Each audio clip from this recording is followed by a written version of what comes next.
o pastor Gilberto é o meu pastor. E eu amo ele. Como se fosse meu irmão, né? De fé. Ele não é só grande em estatura, ele é um grande homem de Deus. Tenho sempre um carinho muito especial por ele, porque ele foi meu amigo, meu irmão e agora meu pastor, né? A gente ama muito, né? Se eu pudesse descrever o meu pai, um homem direto, firme. É um homem com muita visão, assim. Um amigo, um homem justo. Então eu definiria ele como um homem muito sábio e uma pessoa com um coração, assim, muito generoso. Eu diria hoje que ele é um excelente marido, excelente pai, um excelente avô, um pastor maravilhoso.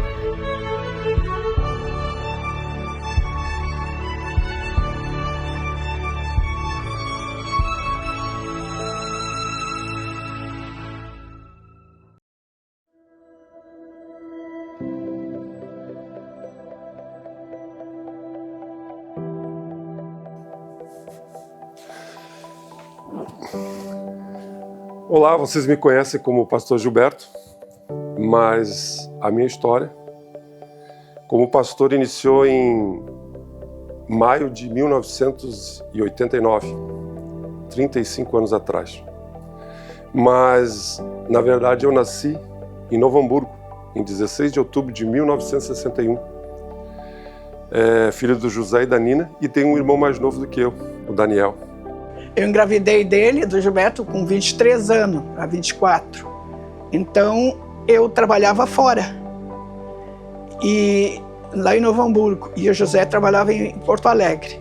Gilberto, ele veio como nosso filho logo após o nosso casamento e veio alegrar nosso coração, porque nós verdadeiramente queríamos um filho homem.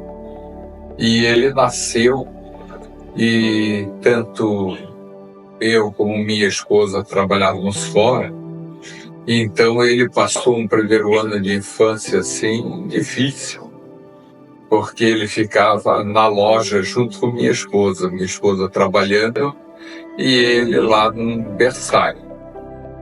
Mas vivemos muito pouco tempo em Novo Hamburgo, com menos de 2 anos, nós nos mudamos para Porto Alegre, onde os meus pais tinham uma loja de calçados na Farrapos. Mas também, antes dos 3 anos, nós nos mudamos para Canoas, ali na Rua Uruguai, 1114, onde atualmente é a Ubra. E ali passei a minha infância. Uma infância boa, uma infância tranquila, junto com meu irmão.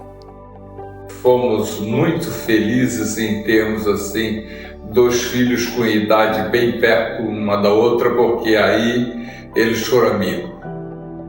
E passaram sua juventude num plano muito bom. E quando o Gilberto nasceu, ele era chorão. Daí, às vezes, ele estava ali, eu dizia, Gilberto, eu quero que tu faz isso para mim, tu vai comprar isso aqui. Pergunta quanto custa. Daí ele chegava e dizia, quanto é? Mãe, eu não perguntei. Mas a mãe disse para te perguntar. Daí ele já chorava. Disse, por que tu tá chorando? Qualquer coisinha que eu dizia, ou qualquer coisa, né? O cachorro lá caía, ou qualquer coisa, o Gilberto já estava chorando. O outro também, mas o Gilberto era sempre chorão, sempre chorão. E daí eu não podia reclamar porque eu era igual. Uma coisa que eu lembro que quando nós éramos bem pequenos e quando alguém ia lá em casa visitar, dormia na nossa cama. Então nós tínhamos que dormir no sofá, nós dois dormíamos no sofá. E eu sempre pensava assim, ó, se acontecer alguma coisa, é ele que vai tomar a frente. Então eu sempre segurava um pedaço do pijama dele na mão apertado, porque se ele tomasse uma decisão, ele ia me puxar e ia junto e eu ia com ele. Porque eu pensava assim, ó, nas horas boas, nas horas ruins, ele tomava uma decisão sempre correta. Sempre me espelhava nisso. A minha mãe tinha um estilo muito peculiar. A minha mãe não deixava a gente brincar na rua. Então era muito difícil nós, tipo assim, jogar bola. Minha mãe não gostava de jogo de bola. Mas também eu não deixava eles andassem na rua com os outros, né? Porque sempre tinha guri que ia jogar bola e daí ali saía nome e grito e coisa. E eu dizia, não, tu tem teu irmão, vocês dois vão brincar aqui. Nós fizemos uma casinha assim no fundo de casa, um clube no fundo do pátio e fazíamos experiências. Aí Gilberto acho que tinha uns 8 ou 9 anos, eu acho. Não sei bem, não me recordo. E daí acharam um sapo. O que eles fizeram? O Gilberto pegou o sapo e fizeram uma operação no sapo. Mas como é que não vamos fazer isso? Nós temos que anestesiar o sapo. E daí fomos conversar com essa vizinha se ela não emprestava, se ela não nos dava um pouquinho de uísque. Nós não tinha nada em casa. E ela deu para nós um pouquinho de uísque. E eu me lembro como se fosse hoje, que eu pegava a colherinha assim, pequenininha, e dava uísque pro sapo. Daqui a pouco o sapo desmaiou. Daí o sapo desmaiou, eu peguei peguei uma gilete e cortei a barriguinha do sapo assim, bem como se estivesse fazendo cirurgia no sapo, todo mundo em volta. Mas quando eu abri a barriguinha do sapo e eu vi o coraçãozinho do sapo batendo, eu disse, o sapo tá vivo ainda. Daí o que a gente fez? Meu Deus, que judiaria. Daí fomos nessa vizinha, pedimos uma agulha e linha, e ela nos deu agulha e linha. Ela não sabia o que a gente estava fazendo.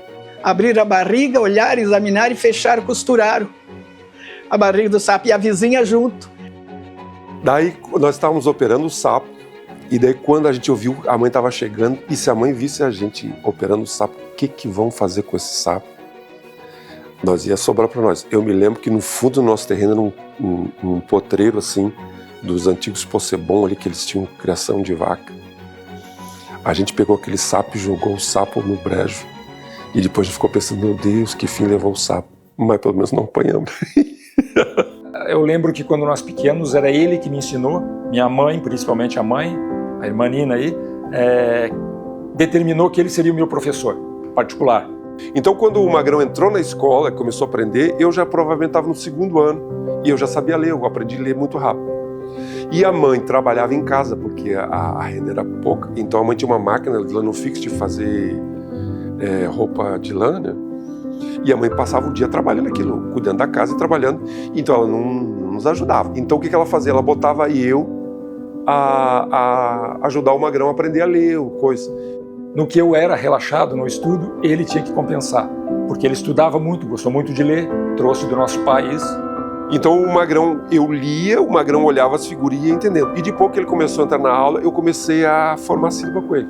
Então nos primeiros, sim, comecinho do Magrão ali, eu ajudei ele, mas depois o Magrão deslanchou também. Então compensou e, querendo ou não querendo, muita coisa hoje que eu sei de português, de matemática, foi dali, dos ensinamentos dele, do meu irmão, do nosso querido pastor Gilberto, que passou para mim isso. O nosso Tati, mais uma para vocês, o apelido dele quando era pequeno era Tati. Nem sei porquê, mas eu dei esse apelido para ele, porque eu acho que eu não conseguia dizer o nome dele, quando era muito pequeno, e foi Tati. E aí os primos foram compartilhando aquilo ali, e até hoje tem primas e parentes nossos lá em Novo Hamburgo, que ainda chamam ele de Tati. Então foi assim, né? Então a gente sempre se alegrou, porque sempre foram obedientes, queridos, nunca deu trabalho assim pra gente, nada.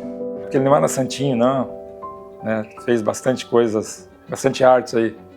O meu pai trabalhava com aplicação de sinteco, forro de gesso, então ele tinha muito no pátio da minha avó um pavilhãozinho, um galpão, onde ele fazia as coisas dele, e tinha restos de materiais e coisas. Então eu me lembro que eu fui fazer uma fórmula mágica para fazer um combustível, para fazer uma bomba. E misturei tudo que era coisa e a gente tentava botar fogo. Pegava a garrafa, botava aqui dentro e tentava largar, riscava o palito de fósforo e largava dentro. E o negócio não pegava fogo. Isso não pega fogo. E daí o Daniel, o Magrão, o meu irmão mais novo, disse, deixa comigo. E ele pegou o palito de fósforo e fez bem assim, em cima da garrafa. E dessa vez o troço pegou fogo e fez puff! E a sobrancelha dele assim... Nós dissemos, como é que você está dizendo? Ele tá bem. Quando ele passou a mão assim, caiu inteirinha a sobrancelha dele. E agora, como chegar em casa e contar para a mãe? Porque não tinha, a mãe ia ver que ele estava sem uma sobrancelha. E não teve jeito, por mais que a gente tentou. E daí, o laço pegado.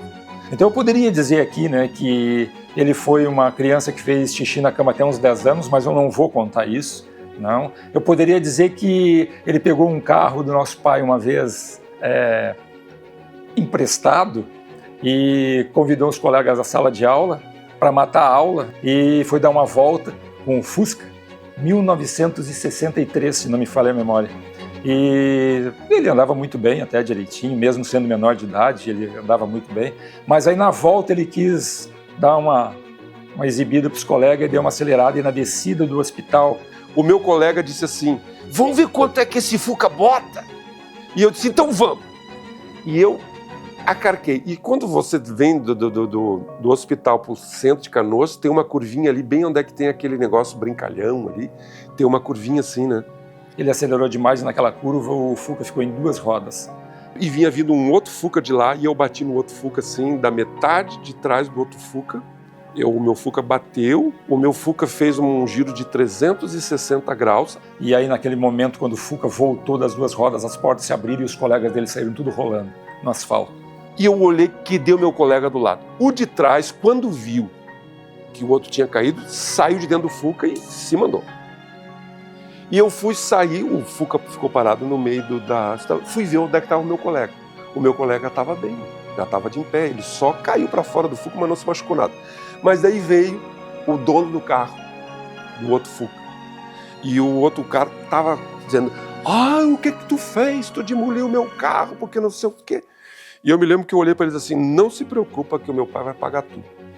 O único que saiu prejudicado foi o nosso pai, pastor José, que a carteira dele foi cassada por 6 meses, naquela época, né, 1970 e poucos, para ensinar que não deve deixar o filho, tem que fiscalizar os filhos menores de idade, não pode pegar o carro. Então foi o único penalizado. E eu fui para casa. Quando eu cheguei em casa, o pai e a mãe já tinham voltado, a mãe estava em casa e o pai tinha ido atrás de mim, me procurar. E eu me lembro que eu tinha batido com a batida, com coisa, eu bati com o joelho assim no painel do Fuca, que eu sou muito alto, e o meu joelho estava inchado e vermelho. E daí a mãe fez uma salmoura, e eu estava com o pé dentro da bacia, a mãe passando uma salmoura de água quente no meu joelho, e chega o pai. E eu me lembro, eu estava com medo terrível, porque eu demoli o nosso Fuca e o Fuca do cara. E daí quando o pai chegou, eu me lembro que só vi os pés do pai assim, eu não levantei nem a cabeça, ele só olhou assim, meu filho, tu sabe o que tu fez? E eu disse, sei, pai. Tu tem ideia do que tu aprontou? Eu disse, Daí o pai disse assim, mas sabe uma coisa que eu fiquei ao mesmo tempo chateado, mas orgulhoso, porque tu disse pro cara do outro Fuca que não se preocupasse que o pai ia resolver tudo, que o meu pai ia resolver. Então eu quero dizer para ti que eu vou resolver. E o meu pai perdeu a carteira de motorista dele, foi apreendida durante um tempo, até correr o processo. O nosso carro ficou estragado um bocado de tempo e o meu pai, em vez de arrumar o carro dele, foi mais fácil comprar um Fuca novo e dar para ele. Então foi uma das coisas que eu aprontei, que, vamos dizer assim, faz parte da minha história. Né? Mas essas são algumas coisas que a gente lembra, assim, de que ele aprontou quando era novo, né? A verdade é que quando os meus pais se converteram, eu tinha aproximadamente 10 anos de idade. Quando nós se convertemos foi 15 de novembro. E aí então começou a nossa realidade com Deus, a caminhada com Deus. Os meus pais, vamos dizer assim, literalmente se atiraram de cabeça no Evangelho. Numa campanha em Porto Alegre, daí quando nós entramos, eu com os 2 guris e o José, nós entramos, o irmão viu uma visão, o irmão que estava sentado, o pastor, viu uma visão e disse para nós que ele viu quando nós entramos, ele viu um anjo em cada um de nós e o Gilberto tinha 2, e bem alto que nem ele, que o Gilberto era bem mais alto que o Daniel. Deus mostrou para alguém lá que tinha um anjo que era muito maior do que ele e que era o anjo que ia acompanhar ele, né, pela vida dele. E ali com 15 para 16 anos, o meu pai então conheceu a Batista Filadélfia. E nós passamos então a frequentar a Batista Filadélfia da Cavalhada. E aí aconteceu a primeira experiência minha em relação à questão de pastorado. O que acontece? Teve uma reunião de oração em Porto Alegre, na Cavalhada, e um pastor convidado teve uma revelação, foi lá e fez a revelação na hora que nós estávamos orando, porque todos os jovens faziam reunião de oração antes de algum evento. E aí ele teve uma revelação para o pastor Gilberto. E a gente estava sempre junto ali e ouve dizendo que ali é o primeiro momento em que eu vejo algo oficial de que ele estava recebendo o cajado. Na época eu me lembro que eu nem sabia o que isso significava. Perguntei para o meu pai o que representava isso. Meu pai disse, olha meu filho, então Deus está te chamando para ser pastor. A gente ficou assim, feliz conversamos e tal, mas foi algo isolado naquele momento. Só que o que me emocionou foi que um tempo depois, 500 quilômetros depois, longe de Porto Alegre, lá em Santo Ângelo, um pastor totalmente diferente. Eu acredito que eu acho que quase um ano de diferença, mais ou menos, naquele período. Um pastor veio e deu a mesma palavra. Então chegou a ficar uma coisa assim muito interessante, porque pessoas que não se conheciam. Então eu me lembro que veio um preletor de São Paulo ministrar na igreja e o homem disse literalmente as mesmas palavras que anteriormente já tinha sido alvo de um outro. Fomos num congresso de jovens na cidade de Alvorada. Eu era líder de jovens e estávamos lá e na hora de ir embora, eu me levantei para ir embora. Enquanto o pastor estava pregando, o pastor João Carlos entregando a mensagem, o pastor Gilberto entra na porta. E isso me emociona. Quando o pastor Gilberto entrou na porta, e quando ele entrou assim na porta, o pastor João Carlos parou a mensagem. A mensagem parou. E houve aquela fração de segundos assim, de a mensagem parada. Fração de segundo. E o pastor, e a gente ficou tudo assim, né? O que será que houve? Ele olhou para a porta e disse: meu filho, tu é alto, mas o anjo que está do teu lado é muito grande. E aquilo nos emocionou, Deus falou com a igreja, a gente se quebrantou. E aí o pastor chamou ele, para ele se ajoelhar, e o pastor orou por ele. E disse que ele tinha um ministério, chamou ele para que ele tinha uma grande obra, né, para fazer na vida do jovem Gilberto. Aí a gente ficava emocionado porque aí se via confirmando aquilo lá, alguma coisa que não tem como ligação, e ver que tem um chamado mesmo, né? E dali para frente foi só aperfeiçoando mais isso ainda. O que eu fiz? Nada. Continuei tocando a minha vida, continuei estudando, continuei sendo um jovem, me envolvendo. A verdade é que me envolvi em tudo que era possível na igreja. E o Gilberto sempre aqui cuidando dos jovens, né? O Gilberto tocava o violão, né? E era o líder da equipe Israel, que era um grupo de louvor, tudo. Então, o Gilberto sempre esteve junto, né? E na época o pastor José, que era o pastor da igreja, fez uma espécie de uma pesquisa entre os membros da igreja e 3 pessoas foram indicadas como a igreja via como potencial de pastor, e eu era um deles. Na época eu disse: mas eu não preciso ser pastor para fazer o que eu faço, eu quero continuar vivendo a minha vida. E o Gilberto tinha, né, uma função, ele trabalhava, né, no polo petroquímico, o Gilberto. Ele era, não me lembro agora, sei que ele mexia com parte elétrica, ele era bem esperto. Entrei no processo de ordenação via a Convenção Batista Nacional, a Ordem de Ministros, e em maio de 1989, então, fui ordenado ao pastorado. E o que mudou? Nada. Continuei trabalhando. Na época eu trabalhava numa empresa estatal, ajudava na igreja e trabalhava, normalmente como todo mundo faz. E o tempo foi passando. E em 93, daí foi quando surgiu a realidade de que o meu pastorado, no caso, ia ser colocado em xeque.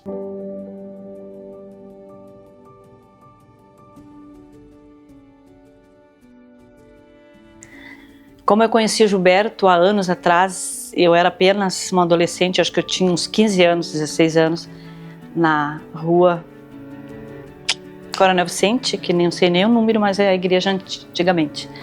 E ele tocava guitarra e eu me apaixonei por aquele cara comprido, alto, né? Que não estava nem aí comigo, mas eu me apaixonei por ele. Quando a gente era jovem, a minha referência de casamento era o meu pai e a minha mãe. E a Helene foi a minha primeira namorada, minha única namorada. E eu me lembro que eu já tinha consciência de que eu seria um pastor, que eu teria um chamado vocacional. Não sabia como, não sabia quando. Então o que aconteceu? A Eliane surgiu, chamou a minha atenção, e eu me lembro que quando eu conversei com meu pai a respeito disso, ele disse: olha, ela é uma menina que está na igreja, assim, blá, blá. A gente começou a namorar. E depois, ao passar dos anos com jovens, a gente tinha pouco jovem na época. Se você olhar bem, você vai ver o pastor Joel bem no meio da foto ali. Você vai ver eu bem à direita, sentado lá atrás no muro. Meu pai bem com cabelo preto, bem à esquerda ali. O Alexandre, a Rosana tá aí. A minha esposa tá perdida aí também. A minha mãe tá lá atrás, bem embaixo do número 1230. Essa aí era a igreja. Cabia todo mundo numa foto. E nós fizemos um passeio para Gramado e foi a galera da nossa idade, os que tinham namorado, e eu fui para Gramado. Fui no carro dele, nunca esqueço do Fuquinha Verde. Foi eu, a Rose e a Inês, parece. Eles atrás. O Felipe, a Marli, na época, a Rosana, o Alexandre. E aí lá em Gramado ele me pediu em namoro. Aí o Gilberto e a Eliane, cadê o Gilberto e a Eliane? Cadê o Gilberto e a Eliane? Aí todo mundo, né, curioso, né? Ele chamou ela lá pra pé da cascata lá e nós... Aí saiu o beijo. Bah, foi assim uma alegria muito grande, né? E até hoje. Felicíssima, felicíssima. E quando a gente começou a namorar, a gente já tinha essa consciência que, mesmo eu não sendo pastor quando comecei a namorar a Eliane, eu era envolvida até o pescoço na igreja. E o Gilberto é o líder da juventude dessa igreja. É o secretário da igreja, é o professor da escola dominical, é o líder da equipe Israel e é o homem que Deus deu habilidade nas suas mãos e fez toda essa estrutura que você vê aí em cima da sua cabeça, e ele é técnico em eletrônica e eletricista. Então, eu estava envolvido na igreja mesmo sem ser pastor. Então, a nossa vida sempre foi envolvida. Eu até lembro que eu morava aqui do lado, né, com a mãe e o pai, né. E eu lembro que naquela época era as quarta-feiras que ele vinha para namorar, né? Aí ele vinha e eu lembro que eu ficava na frente da casa esperando o carro chegar lá na esquina, aqui na esquina. Quando chegava aquele Fuquinha Verde, eu tava toda faceira que vinha ele. Todas as quarta-feiras. A gente noivou, aí nos preparativos pro casamento, aí nós compramos na casa, a verdade, essa casa, que não era, que era muito antigamente, né? Ele reformou, nós reformamos a nossa casa bem menor, de madeira, quando a gente comprou, que nós estávamos noivo, né? E aí preparando o enxoval e aquela coisa, né, de feliz, assim, alegre. Casou com a primeira namorada, demorou, ele era filho do pastor José, o pastor presidente da convenção, e pregava em campanhas. Meu pai pregou para 5, 6 mil pessoas, e aí tu via ali o líder, o Gilberto, que tinha 2 metros e que chamava atenção. Mas ele demorou para definir, e quando definiu, escolheu nossa querida Eliane, primeira namorada, e a escolha certa. Depois de anos eu tive a Priscila, e tinha os ensaios, e a gente ia para os ensaios, e ela era bebezinha, ela tinha meses, e eu botava ela dentro do estojo dele, porque ele estava ensaiando, né, e ela dormia, eu botava ela no estojo ali. Então são cenas assim que marcaram, e que eu nunca vou esquecer, não tem como esquecer. Foi momentos muito bons, sabe? Assim, de levava ela junto pro ensaio, ficava ali quietinha, dormindo no estojo dele, era bebezinho, né? Então foi uma coisa assim muito legal. E a gente sempre fazendo parte, se conhecemos, né? Tudo bem antes, e sempre servindo a Deus e sempre fazendo parte do louvor da igreja. O chão dá se a gente planta, se a gente não planta, o chão não dá, não dá, não. Aleluia, Ele vem me buscar. Aleluia, Ele vem me buscar.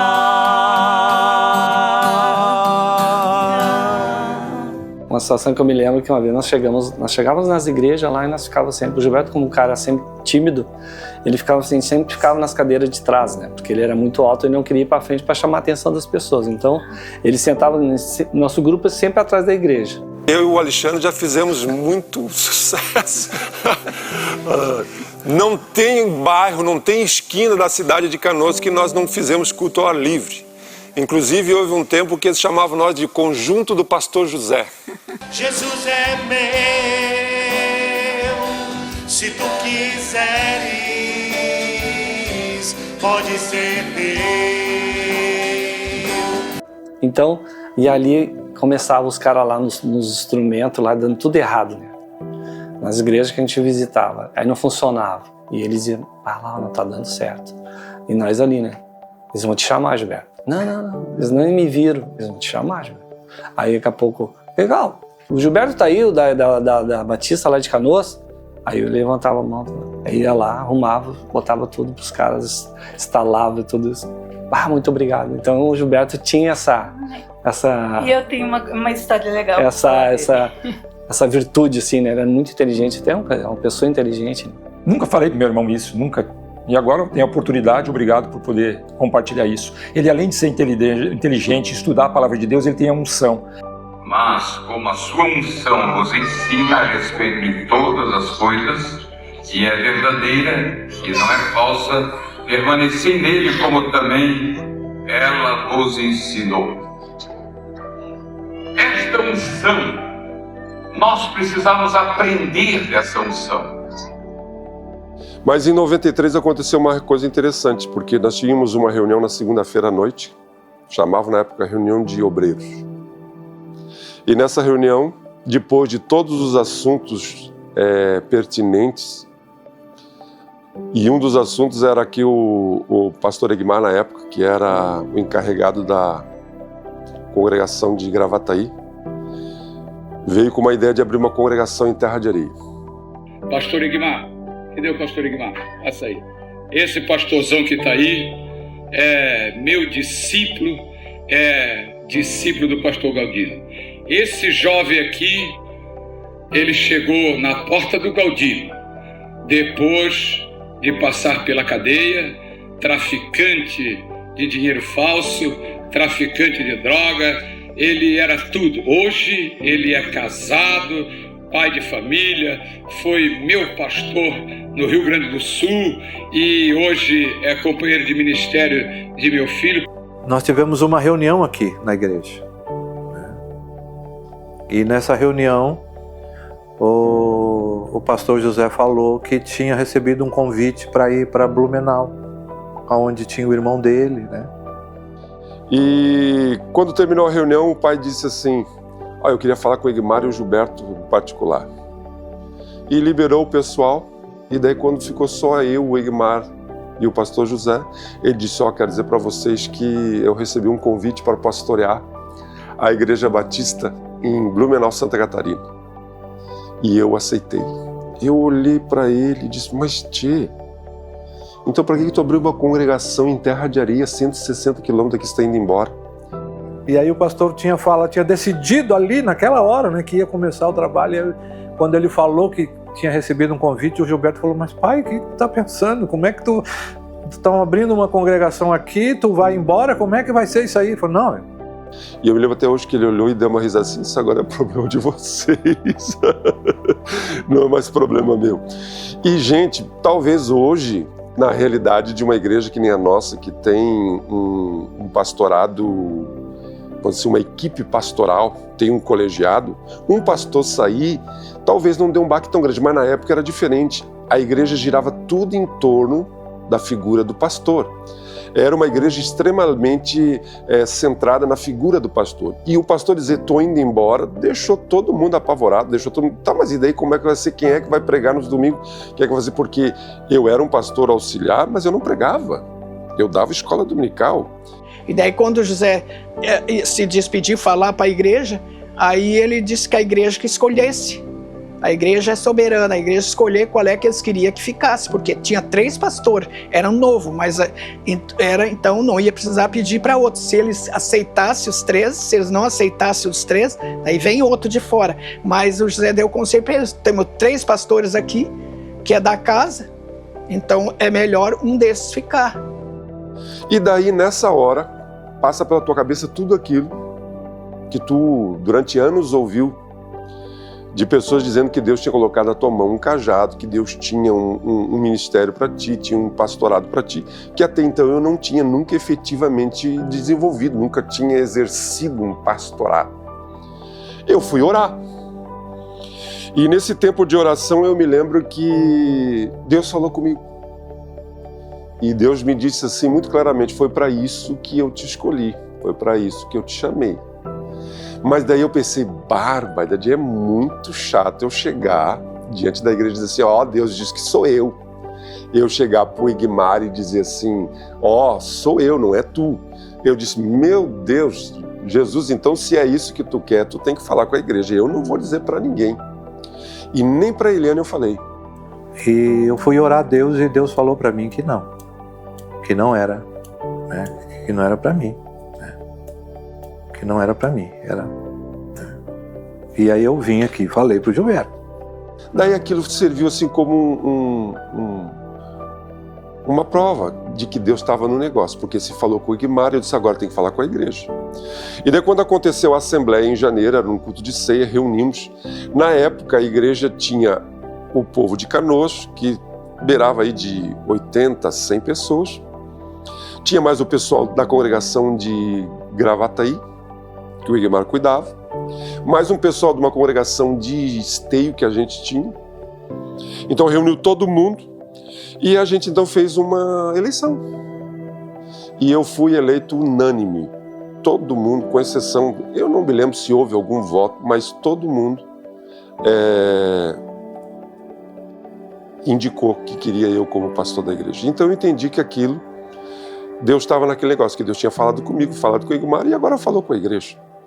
Então em janeiro de 94, eu assumi oficialmente como presidente da igreja, como pastor da igreja.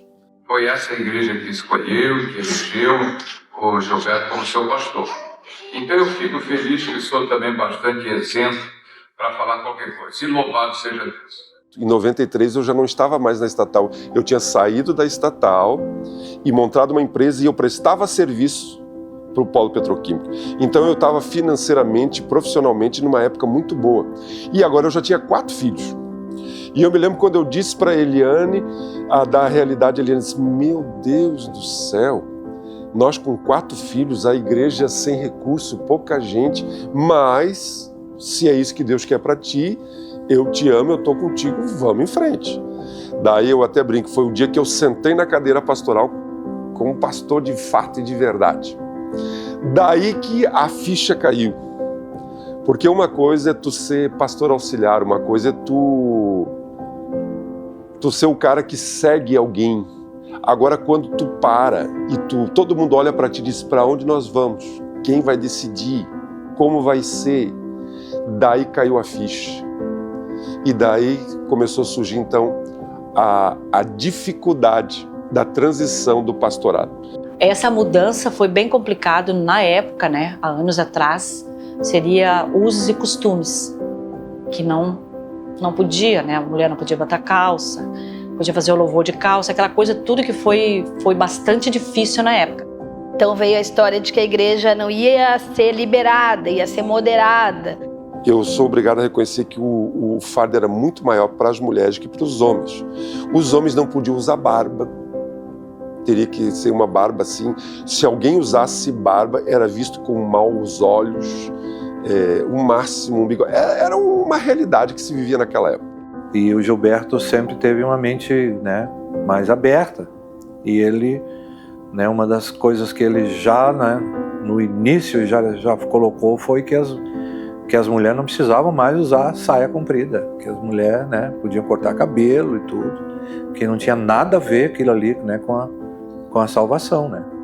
Nessa época eu tinha minha empresa de manutenção elétrica no Polo, e como eu já sabia que agora eu ia ser pastor, eu pensei assim, vou criar um outro negócio paralelo, porque a igreja não tinha condições de manter um pastor. Então eu disse, vou manter um negócio paralelo, que gere recursos, que quando eu parar de trabalhar, aquilo sustente a minha família. Então eu inventei de botar uma padaria. Botei uma padaria e os funcionários da padaria, a maioria deles eram membros da igreja. E eu me lembro que eu tinha uma menina, uma adolescente da igreja, que era balconista na minha padaria. E eu me lembro que uma das primeiras coisas que eu tive que enfrentar foi que um dia alguém me procura e senta na minha sala e diz assim, eu vim aqui porque eu vi a fulana, que era minha funcionária, andando de bicicleta, de bermuda e de brinco e de colar. Eu tinha que disciplinar ela. Quando eu pensei disso, meu Deus do céu, aonde eu estou metido? Até o pastor, meu marido, conseguia incutir a fazer as pessoas entenderem tudo como é que foi um processo muito doloroso. Eu fui orar, eu me lembro que tinha um irmão da igreja que tinha uma casa na praia e eu pedi a casa dele emprestada e eu fui para lá sozinho. Não levei nem a Eliane junto. E eu fiquei a semana toda, 5 dias, de segunda a sexta, sozinho, orando com a cara no chão, e Deus me deu uma direção. E eu me lembro que na época nós tínhamos culto na terça-feira de oração, na quinta-feira, no sábado de noite e no domingo de noite. E no domingo de manhã, escola dominical. Eu peguei o culto de terça-feira, Deus me dirigiu a pegar o livro de Coríntios, 1 Coríntios, e estudar o livro de Coríntios. Transformei, então, o culto de terça-feira em estudo bíblico. E quando chegou na questão de usos e costumes, que Paulo é muito claro ali em Coríntios, eu me lembro que algumas pessoas levantavam a mão e diziam assim, então quer dizer, pastor, que tudo que nós fazia está errado? Não, o que a gente fazia não é questão de estar errado. Só que agora nós temos uma nova luz. A Bíblia diz que a gente anda conforme a luz que a gente vai tendo. Agora a gente tem uma nova compreensão, nós temos que andar à luz de uma nova compreensão. Eu me lembro que até foi um pessoal daqui, lá em Gravataí, conversar comigo dizendo que tinha uma turma da igreja que não queria que liberasse a igreja para as mulheres usar calça comprida e cortar cabelo, né? E que eles queriam ficar comigo, né? E eu falei, não, mas vocês não me conhecem, eu não vou, né, fazer nunca isso aí, né? O Gilberto é o pastor e o que ele decidiu, eu tô junto com ele, né? Eu digo para vocês que foi muito interessante, porque uma igreja que vinha nesse sistema, nessa pegada, mexeu demais com eles. Mas o que aconteceu? A gente foi para a oração, houve alguns que relutaram, houve alguns que tiveram dificuldade de assimilar, mas fizemos a votação e no dia da votação, 4 pessoas de toda a membresia foram contra. 4 pessoas da membresia disseram, nós não queremos que mude. E eu me lembro que quando terminou o culto de ceia, a votação, eu fui para a porta cumprimentar todo mundo que estava saindo. E dessas 4 pessoas, teve uma que pegou a minha mão e disse para mim assim, você destruiu a igreja de Jesus. Foi bem mais assim, difícil aceitação, sabe? Tinha gente que inclusive dizia assim, ai, que o pastor Gilberto quer mudar as coisas do pastor José, então ficou aquilo ali, sabe? Ele lembra que ele teve bastante resistência. E então tinha um grupo dentro da igreja que era muito conservador e que achava que o Gilberto estava errado, né? Então, mas estava certo e está certo, né? Foi aquilo que era a direção de Deus. Né? O que a gente fez? A gente começou pegou todo o pessoal todas as meninas que cantavam na igreja, porque na época era por escala. Então fazia o louvor, tinha a Rosane, tinha a Eliane, era uma escala, não era um grupo de louvor. A gente chamou elas assim, vocês vão fazer louvor, mas sempre que vocês vierem pro púlpito, pro palco, não pode usar calça comprida. Não pode usar nada ostensivo. Então a gente fez uma transição assim muito light para não chocar as pessoas e não fazer nada. Eu quero dizer para vocês assim que, sendo bem honesto, eu tive que visitar 2 famílias que deixaram de vir na igreja. E eu me lembro que quando eu fui visitar essas famílias estavam muito chateadas. Mas eu fui lá, junto com elas a gente se abraçou, a gente chorou junto e eu disse, dá um voto de confiança, vamos juntos, vamos superar isso. Resumindo, ninguém saiu da igreja.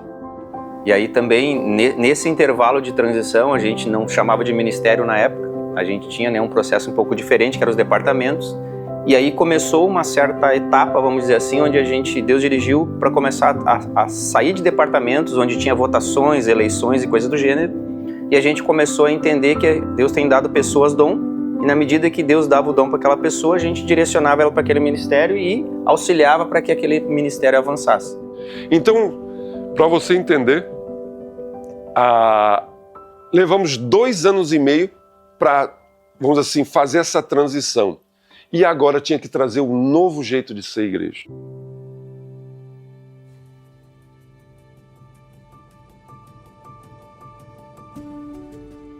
Os meus filhos, primeira, né, depois de 2 anos de casado, a gente resolveu ter filhos, né? Aí veio a primeira gestação, a Priscila. Louva a Deus pela vida dela, foi sempre uma criança muito boa, muito temente a Deus, desde novinha, ensinando os princípios de Deus, e ela sempre envolvida. E depois de 2 em 2 anos, acho 3 anos, veio Ezequiel. Também foi bênção na nossa vida, e sempre ensinando, e sempre honrando, e sempre ali junto com nós. E a princípio, depois da terceira gestação, que era para ser 3, então a gente foi a surpresa do meu pai e da minha mãe.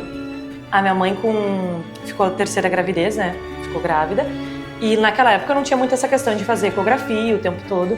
E aí, com 6 meses de gravidez, ela foi fazer a eco, e daí ela falou que o médico olhou assim e falou: mas a tua barriga tá muito grande, tá muito estranho. Tem muita mão aí, muito pé. E aí ela: como assim? O que tu tá falando? Tem muita mão, tem muito pé. Pois é, tô achando estranho, acho que tu tem 2 bebês na tua barriga. Daí minha mãe disse que ficou apavorada, ela e meu pai. E aí descobriram, né, que eram gêmeas. E aqui estamos nós. Eu não sou uma pessoa de memória muito boa, mas eu tenho várias recordações, assim, da minha infância com o pai, a mãe, com a família, né? Eu lembro da gente esperando ele chegar do trabalho, quando ele vinha da empresa, o ônibus parava na rua 42, ele vinha e sempre passava numa padaria e comprava sorvete seco, aquele sorvete dos anos 90, assim, sabe? E a gente ficava na expectativa, eu lembro eu e o Ezequiel esperando ele chegar em casa. E ele sempre chegava, não sei se alguém contou isso já, mas ele dividia a sobremesa do serviço, ele trazia do refeitório e ele não comia. E eu lembro que tinha uns talherzinhos, assim, a faca de plástico e o garfo. E eu e a Priscila brigava por aquilo lá. E ele trazia pra gente, então era aquela festa, a gente ficava esperando ele chegar. Ele entrava na porta, a gente corria, tipo, vamos ver o que o pai trouxe hoje. E às vezes era um iogurte, uma banana. Daí ele dividia com os 4. Daí ele dividia, o pai hoje trouxe isso. E daí ele trazia pra nós e falava: o pai trouxe um presente pra gente. E a gente, olha só, o pai traz presente todo dia. Pai maravilhoso, Gilberto, um pai maravilhoso que eu lembro como se fosse hoje. As crianças pequenas, ele chegava do serviço, ele botava as crianças na cacunda, né, e brincava pela casa toda. E na época minha casa era de assoalho, sabe? Aí ele puxava as crianças num paninho de lã que eu tinha para passar da luz na casa. E eles brincavam, era muito legal, sabe? Ele foi um pai muito presente. Maravilhoso. O pai é bem parceiro. Até eu brinco, né? Que às vezes eu invento umas modas, tipo, vamos voar de balão. Mas quem é que vai topar uma ideia dessa? O pai foi voar de balão comigo. Então, o pai é bem parceiro, já também tive vontade de fazer trilha. Vamos fazer trilha? Vamos fazer trilha. O pai, para elogiar, é difícil ele elogiar com palavras, mas a forma dele motivar a gente é investindo, é acreditando, é motivando no sentido de meter a mão na massa e fazer acontecer, sabe? Então eu lembro que uma vez ele fez uma pista de skate para mim. Tinha aqueles skate de dedo, sabe? Que tava na moda. E tava no auge, todo mundo tinha uma pista, assim, um Ralph. E eu queria porque queria aquilo e ele disse não. Ele ficou enrolando lá, dizendo que não dava para comprar. E um dia ele disse que ia fazer. E daí ele fez, só que ele fez uma pista muito maior, muito mais complexa. E eu lembro até hoje, eu acho que foi a primeira vez que eu falei para ele até. Pai, o senhor é o melhor pai do mundo. Porque ficou um negócio gigantão, assim. E o negócio era pequenininho, assim, era um Ralph. Então ele fez aquele negoção gigante que dá pra eu e todos os meus amigos brincarem, assim, né? Então ele sempre foi muito de demonstrar amor fazendo as coisas. Uma vez ele me deu uma Garelli também, que eu sempre quis, ele me deu uma Garelli. Ele era muito de fazer surpresas, assim. A gente foi uma vez no mercado, no meu aniversário, ele comprou uma bicicleta e a gente montou junto, assim. Ele me ensinou a montar a bicicleta então a forma dele demonstrar amor era sempre através de atitudes, assim. Uma coisa que também que era o nosso sonho, ter uma casinha, né? Que criança que não gostaria de ter uma casinha. E aí, o meu pai falou, não, deixa que eu vou fazer pra vocês uma casinha do meu jeito. Uma casinha que ele... Porque as casinhas eram muito pequenininhas. E querendo ou não, a gente era alto também, né? Mas criança comprida. E aí eu me lembro que ele construiu uma casinha pra nós. Demorou, não lembro quanto tempo agora. Mas ele foi fazendo por etapas. Ele até construiu lá no pátio da igreja, porque demandava bastante coisa, né? E aí eu me lembro que a gente ia lá, ele nos levava às vezes na igreja pra espiar. E a gente ia olhando só as partes, assim, da casinha. E aí ele conseguiu construir uma casinha pra nós que era do tamanho dele. Eu lembro que ele falou, vou construir uma casinha grande igual o pai. A gente ficou toda faceira, era uma casinha com 2 metros, assim, uma casinha larga. Cabia acho que todo o nosso quarto lá cabia nós e as bonecas inteiras que a gente... Tinha janelinha pra abrir e fechar, tinha porta. Era bem bonito. Então foi uma coisa que marcou bastante a nossa infância. A gente teve essa casinha por muito tempo. A gente até uma vez queria dormir lá, de noite, passar uma noite. Daí a minha mãe liberou, os mosquitos nos carregaram de lá, a gente saiu no meio da noite da casinha. Mas foi uma coisa muito legal que foi construída por ele, né? Ele sempre gostou muito dessas coisas de criar e fazer e mexer. E aí foi um presentão pra nós, a nossa casinha. Ele gostava muito de inventar, de fazer as coisas assim. E óbvio que eu não lembro disso, mas o meu 1 aninho, eu vi uma foto e o meu bolo de aniversário era um caminhãozinho. E eu lembro que a mãe disse que tinha sido ele que tinha feito. Era um bolo grandão assim, em formato de caminhão. Então ele era muito metido a fazer tudo. A forma dele demonstrar carinho ou era fazendo alguma coisa junto, criando algo, ou comprando coisas assim que a gente pudesse montar junto. Eu lembro que o meu pai me ensinou a nadar e a gente sempre cresceu num ambiente legal, assim, de não ter medo das coisas, porque a gente olhava pro pai, olhava pra família, assim, e tudo eles sabiam fazer, tudo eles tinham coragem. A gente nunca viu meu pai com medo de alguma coisa, sabe? Então isso nos tornou ousados também. Então a gente já com 6 anos, 7 anos, a gente nadava em mar aberto, assim. Podia ser a fundura que fosse, a gente estava lá corajoso, porque a gente olhava no pai a figura de não precisa ter medo de nada. Qualquer coisa, o pai tá aqui, o pai te pega, ele falava, o pai te pega. Eu lembro que como a gente era 4 filhos, quando a gente saía em algum lugar, dava briga para ver quem ia agarrar a mão do pai, porque só tinha 2 mãos, né? Daí ficava aquela briga, eu que vou segurar, não, eu seguro primeiro. Todo mundo queria segurar a mão do pai. Uma coisa que eu lembro, que toda segunda-feira era folga do pai, né? Na igreja, assim, então ele não trabalhava. E geralmente ele nos levava no parque, no Eduardo Gomes ali. Então na segunda-feira, depois do almoço, a gente ia pra aula de manhã, voltava, almoçava e a gente ia pro parque.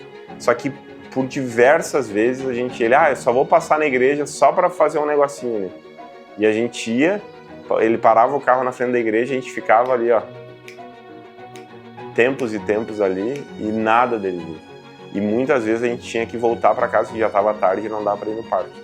Mas muitas vezes a gente foi no parque e a gente ficava lá, fazia piquenique debaixo da árvore, ficava brincando lá, eu e minhas irmãs.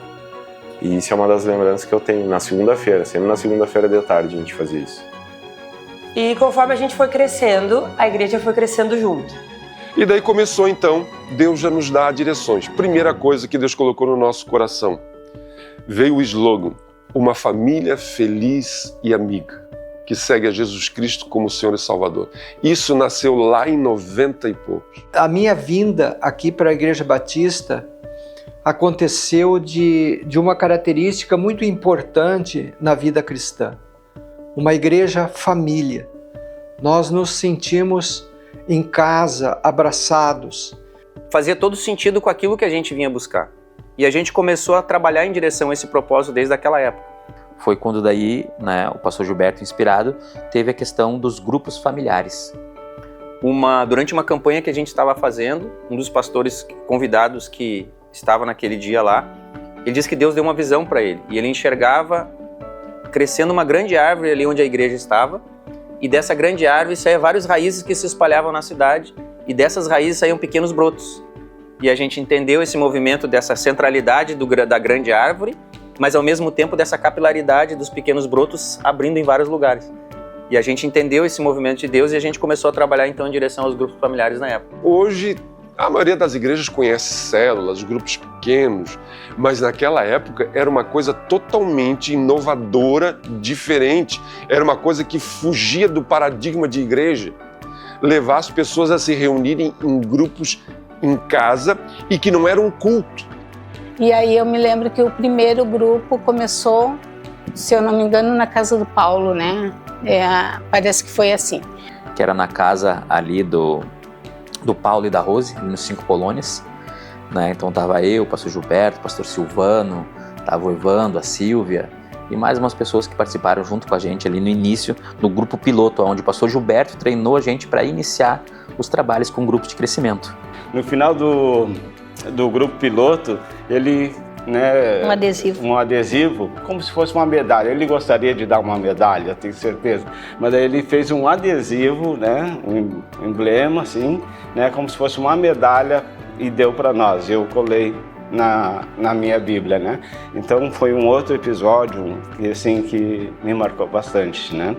Mudamos a ideia de tudo ser centralizado no pastor. Então criamos uma equipe ministerial. Então as coisas começaram a funcionar não mais por departamento, por eleição. Acabei com o departamento de evangelismo, acabei com o departamento era ministério.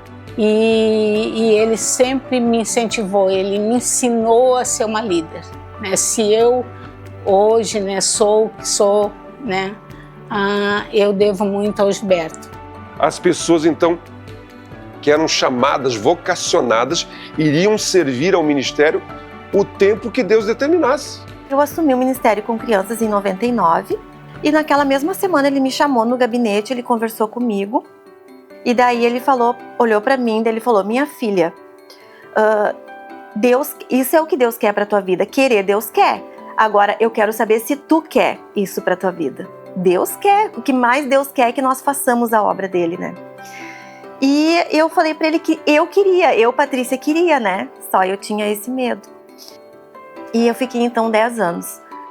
Começamos então a estruturar a igreja. A igreja na época, ela não era estruturada nem legalmente falando, então a nível de contábil, fiscal, junto à Receita Federal, a questão de escrituração dos documentos da igreja, de planta, de alvará, de escritura, tudo isso foi uma transição. Então começamos a colocar um novo jeito de ser igreja. Muitos desafios novos, como descentralizar a liderança, como treinar as pessoas, como poder se abrir para esse novo sem perder a identidade daquilo que a gente andou. Então, vamos dizer assim, o pastor Gilberto teve, ao mesmo tempo que bastante fé, ele também teve a ousadia de acreditar naquilo que Deus estava dirigindo. E nisso, junto com a igreja crescendo, naquela época a gente tinha 80 membros. O pastor se gabava de dizer: eu sei o nome e endereço de cada um desses membros da igreja. Era uma igreja considerada grande até pela época, né? E ele sabia o nome e endereço de todo mundo. E como estava crescendo, nosso objetivo era crescer na graça de Cristo, mas também em número de pessoas, ele teve a ideia de fazer um informativo. Era feito de xerox, porque eu queria que as pessoas pudessem ter na mão algo em cada culto. E eu lembro que o Magrão tinha uma gráfica, que ficava ali na Coronel Vicente, bem pertinho onde fica os táxis, ali perto do trem. E nós fazíamos aqui os informativos, e o Magrão tinha uma picotadeira que parecia uma máquina de ralar queijo, que a gente ia lá para fazer o picote para conseguir destacar a última parte do informativo, que era destacável para as pessoas que eram visitantes, que estou visitando a igreja, aceitei Jesus e tal. Então desde aquela época foi quando a gente começou a fazer os informativos. O pastor Gilberto iniciou e depois, né, ele delegou daí para o Magrão, para mim. Que eu me lembro também que teve aquele acidente, né, que foi muito duro para ele. O momento mais difícil foi quando nós enfrentamos a realidade de que a igreja na época, quando eu assumi, tinha um ônibus, e esse ônibus a gente usava para a igreja e a gente emprestava ele para outras igrejas irmãs que quisessem usar o ônibus. Eles pagavam a gasolina, o óleo diesel do ônibus para fazer transporte. E numa dessas saídas o ônibus sofreu um acidente. E infelizmente houve 7 vítimas fatais. Só que da minha família foi 3, né? A minha cunhada, minha sobrinha e o meu irmão. E foi bem tenso na época. Até inclusive nós estávamos lá em Santa Catarina. O Gilberto foi para ministrar no culto lá em Blumenau, que meu sogro pediu para ele pregar num culto, e as crianças eram tudo pequenas. Aí quando a gente soube do acidente, que ligaram para nós, foi de madrugada. A gente deixou as crianças com a minha sogra e a gente veio, né, no ato e tudo. Foi muito triste na época, muito assim, foi uma luta, assim. E quando isso aconteceu, eu digo para vocês assim, eu nunca tive que enfrentar a realidade de ir numa delegacia, prestar depoimento, estar na frente de um juiz, ter que encarar as pessoas que perderam alguém num acidente, teve que encarar a realidade de pessoas que estavam sofrendo a perda, e eu fui arrastado indiretamente porque Foi um acidente, uma fatalidade, mas as pessoas naquela hora, então foi um momento muito ruim. E a imprensa, como sempre, vamos dizer assim, coisa que eu nunca imaginava, os repórteres batendo na minha casa, os repórteres dizendo que isso, aquilo, blá, blá, blá. Então foi um momento muito tenso. Mas na época, o Gilberto sempre foi assim, ó, ele nunca foi de expor os problemas dele pra mim, até porque ele conhece a mulher que tem, sabe que eu não tenho estrutura. Para muita coisa não tem mesmo. E ele sempre evitou de trazer problema da igreja para aqui, negócio de acidente, tem coisa que até hoje ele fala às vezes. Passou anos que eu não sabia. Mas ele sofreu na época, mas ele sofreu calado, assim, sabe, na dele. Ele Deus e passou tudo, mas foi na época bem, assim, foi um tempo difícil, né? No começo do pastorado dele e tudo, mas graças a Deus nunca foi assim coisa que pudesse dizer assim, eu não quero mais, eu vou largar tudo, nunca. Muito pelo contrário, né? Ele sempre foi aquele homem que procurou ser correto, procurou fazer da melhor maneira as coisas de Deus, né? Para agradar a Deus e honrar o nome do Senhor. E Deus tem nos honrado, graças a Deus. Passou. Até 99, eu assumi a igreja em 94, até 99 eu trabalhava na minha empresa e eu não recebia nada da igreja, nem ajuda de custo. Então, a partir de 99, já depois que a gente já tinha criado essa equipe de liderança, essa equipe de ministerial, eles disseram assim, pastor, não é justo, o senhor está servindo na igreja. E ele tinha o trabalho dele, tinha a empresa dele, né? E ele tinha 4 filhos. E o que nós íamos fazer? Como que nós íamos fazer? Oferecer o salário que ele ganhava, não tinha como. Naquele momento não tinha, né? E nós nos reunimos ali e fomos pela fé, né? E para aí isso aqui que nós podemos oferecer para ele. E aí foi, né, alguém, né, não me lembro quem foi na época, né, conversar com ele e eu ofereci ali para ele aquele X salário, que, meu Deus, só pela fé mesmo, né? E foi duro, foi difícil para ele, mas ele sabia que era a hora de Deus para a vida dele. E então a igreja vai começar ali a dar uma ajuda de custo na época e a cada 6 meses a gente vai rever esse negócio. E em 99, então, Deus falou, chega, porque já estavam as demandas muito grandes. Foi quando eu parei de vez, então, com a minha empresa e me dediquei exclusivamente à igreja. Então ali já começou a base daquilo que hoje é a Igreja Batista Filadélfia de Canoas. Mas só para você entender, a gente levou 2 anos e meio para fazer a transição e 6 anos para dizer assim, tudo que está aqui é o que a gente quer. Tudo que está aqui é o sonho que Deus nos deu. 6 anos para as pessoas entenderem, assimilarem o nosso jeito de ser, que até hoje nós temos. O nosso jeito de ser igreja, a excelência, fazer as coisas, o relacionamento é importante, o compartilhar, a questão da equipe colegiada em todos os ministérios, a questão da pessoa servir, a sua vida das pessoas vir antes do seu serviço. Então tudo isso são valores que a gente colocou lá e hoje foi crescendo. Daí depois dessa fase, desse novo jeito de ser igreja, começou então o momento do crescimento.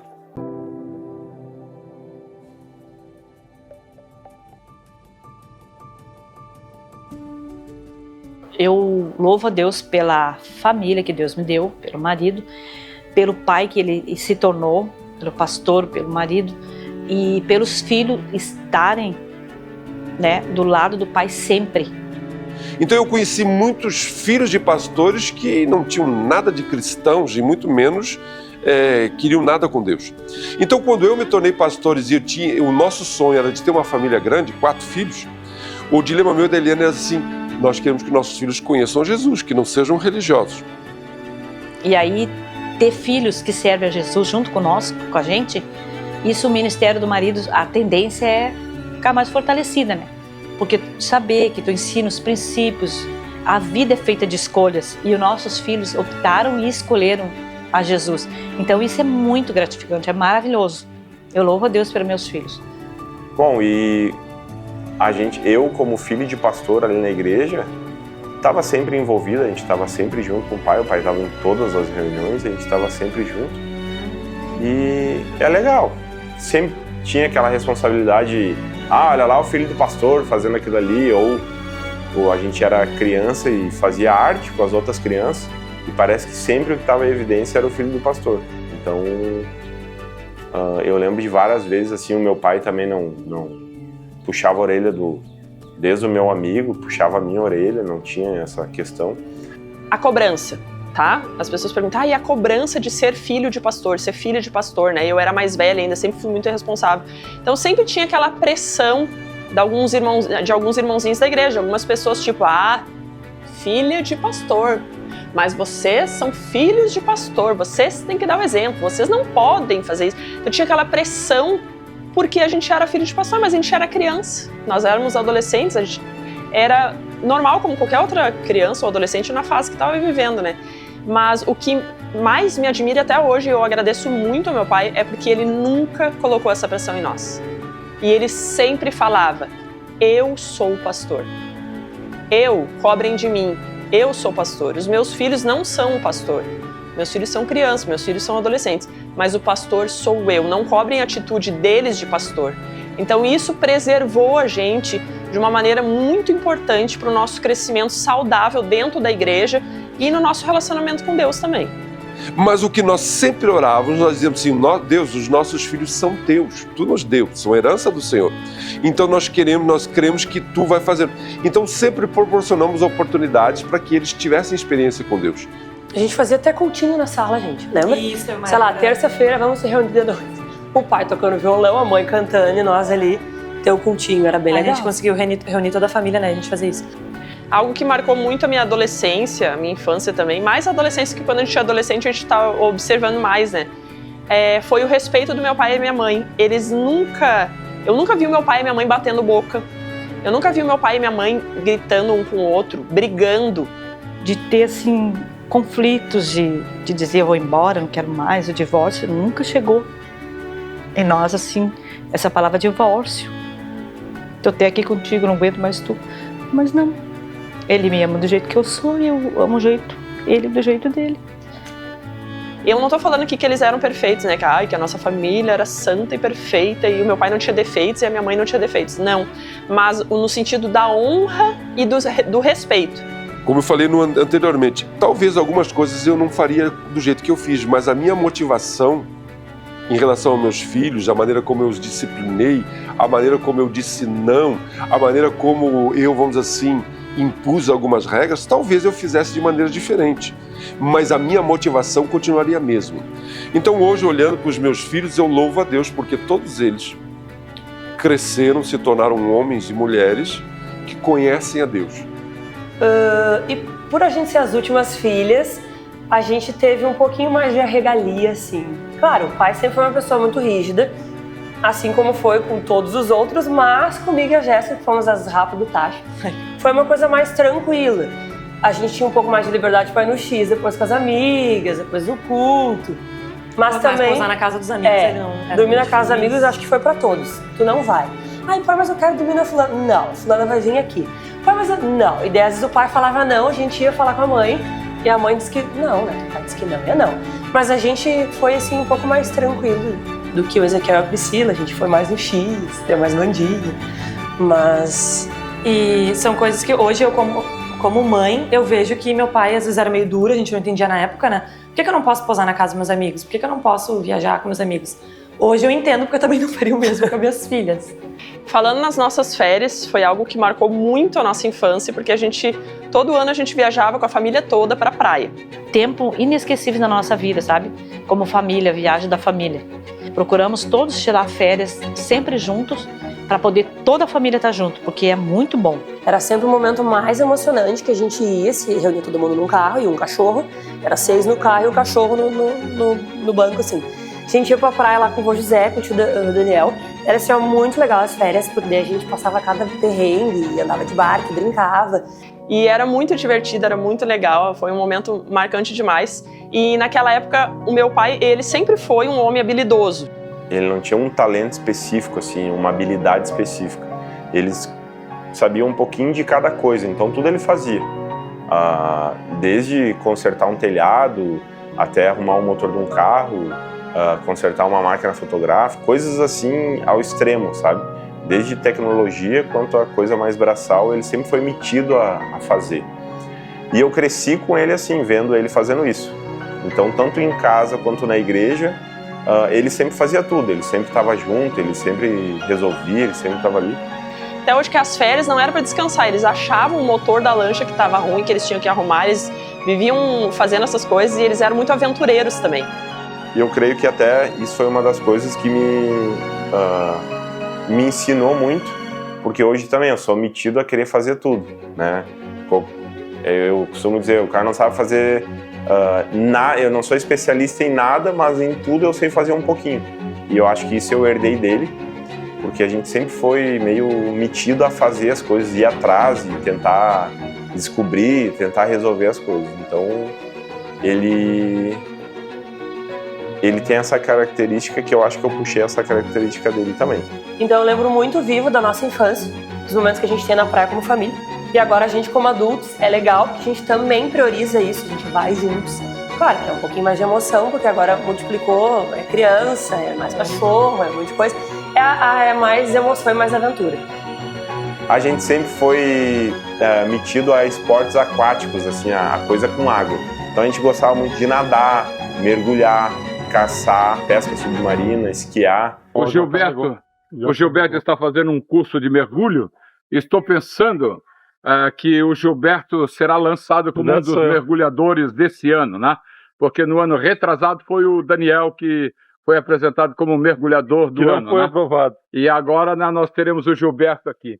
E se ele dispuser de mais alguns R$1.000 aí nós vamos comprar o equipamento. Essa é brava. Essa é brava. Os 800 que ele ia gastar no conselho da lancha, ele vai comprar um aparelho agora.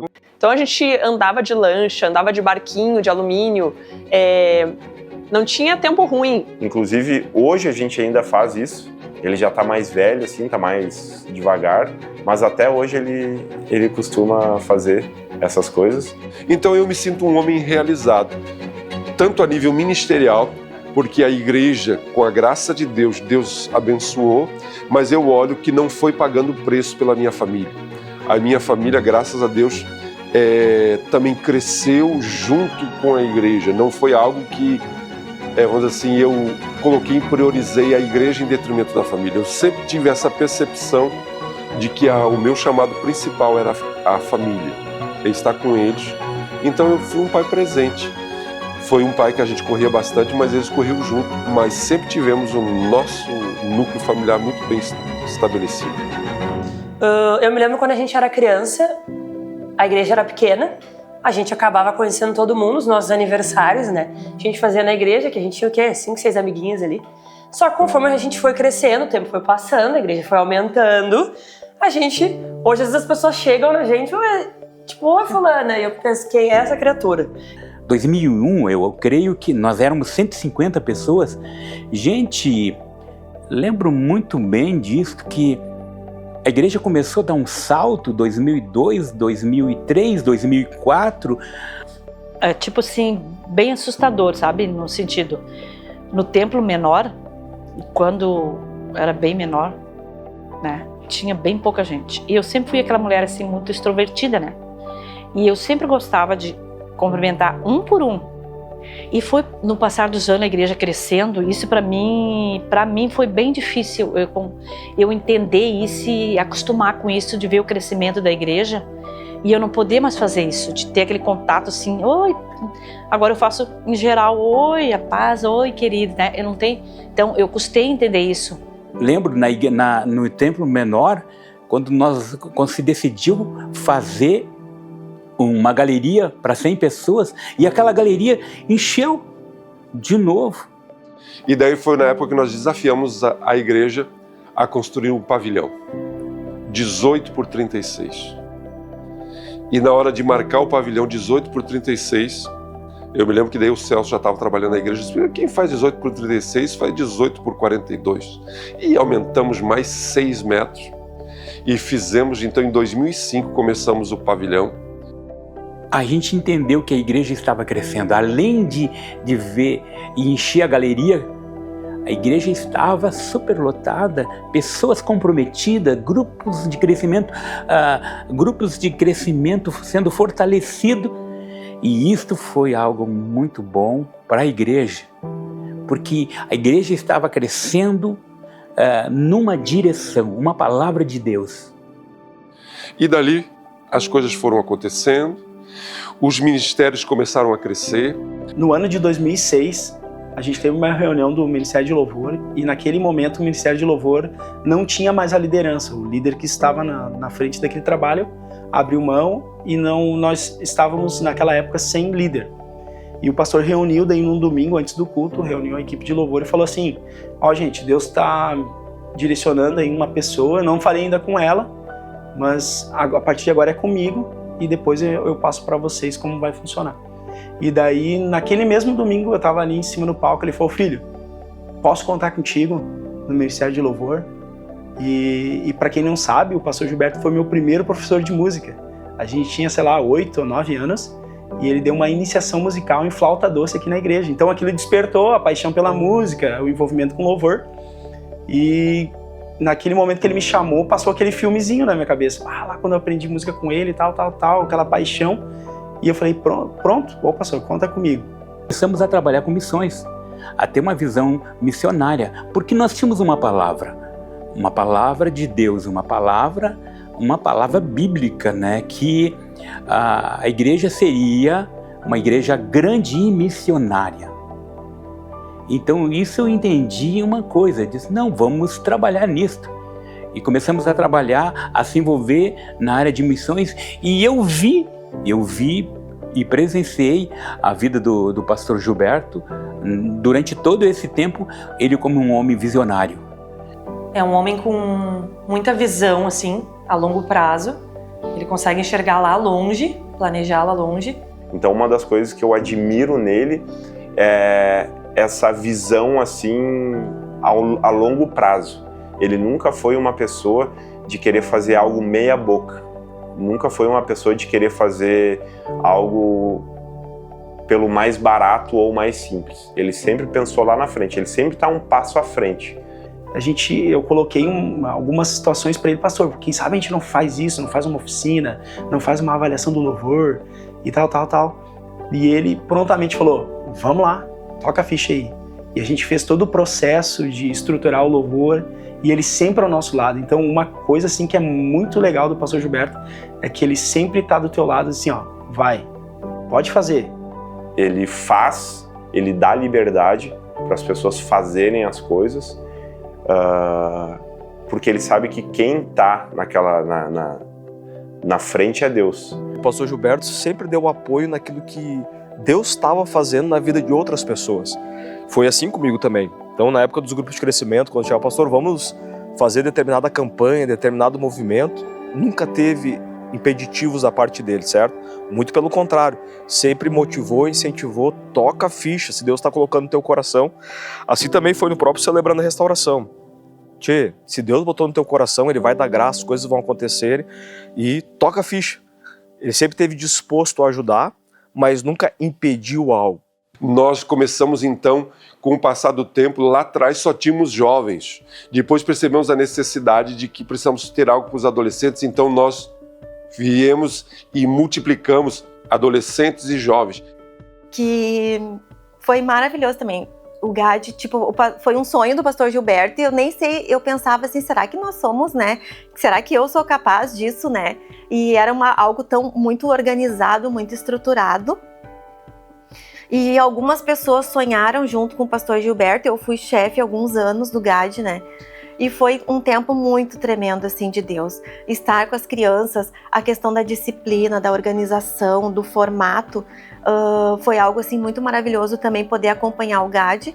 E nós começamos também iniciamos o GAD e quando encerrou, eu tinha recém saído do GAD, que a Sara era bebê, eu acho que ela tinha uns 2, 3 anos, e daí eu saí, mas foi também uma experiência maravilhosa, assim, de participar do Ministério do GAD. Depois, com o passar do tempo, nós percebemos que havia necessidade de mexer nos adolescentes e multiplicamos para juniores. Então hoje nós temos crianças, juniores, adolescentes, jovens. Então a igreja cresceu e se expandiu. Na verdade, em 2006 eu tive o início da minha caminhada de tempo integral e 2009 foi a nossa ordenação, né? A minha, do pastor Joel, do pastor Fração e do pastor Silvano. Nós fomos ordenados pela sua indicação, juntamente eu, o Silvano, o Joel e o David. Então levamos a igreja num retiro de lideranças lá no Sítio Canaã, eu me lembro, que eu falei para a igreja da necessidade. A igreja tinha crescido muito e dentro dessa realidade de uma equipe de múltipla ministerial, uma equipe pastoral, quem eles viam com o chamado pastoral. E daí todos esses foram os mais... Teve outros que foram indicados, mas esses foram unanimidade entre toda a liderança da igreja. Depois disso a gente orou a Deus e apresentou para a igreja. E a igreja validou. E uma das coisas que me marcaram nessa época muito foi porque eu comecei ali com 22 anos de idade e fui cuidar dos grupos de crescimento, as coisas começaram a acontecer, os aconselhamentos, as coisas foram naturalmente acontecendo. E eu não tinha essa liberdade com o pastor Gilberto que eu tenho hoje, de amizade, da gente ter liberdade de falar um com o outro. Era muito a realidade de um menino começando com 22 anos e o pastor ali, né, te acompanhando. E um dia o pastor Gilberto entrou na minha sala, em 2008, e ele disse assim: meu filho, Deus já falou contigo alguma coisa a respeito do teu chamado pastoral? E eu não tinha aquela liberdade toda antes de falar, eu nunca cheguei falando, Deus falou comigo lá em determinado retiro, Deus usou tal pessoa para me entregar um cajado e coisas nesse aspecto. E aí eu citei para ele aquilo que Deus tinha falado, e ele disse assim: eu quero dizer uma coisa, talvez se nada disso tivesse acontecido na tua vida, que você acabou de me falar, eu vejo em ti um chamado pastoral. E aí ele citou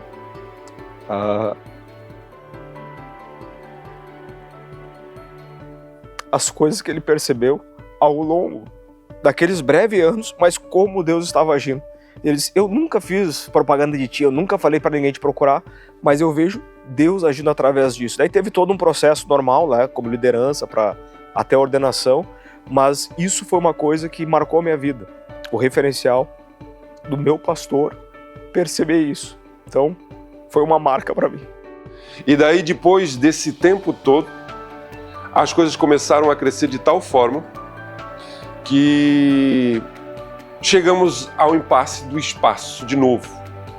Só que agora não tinha mais sentido construir, já estávamos com o pavilhão, já tínhamos construído as salas do ICAF, mas mesmo assim o espaço estava curto. E daí então em 2013 começamos o processo do múltiplo culto.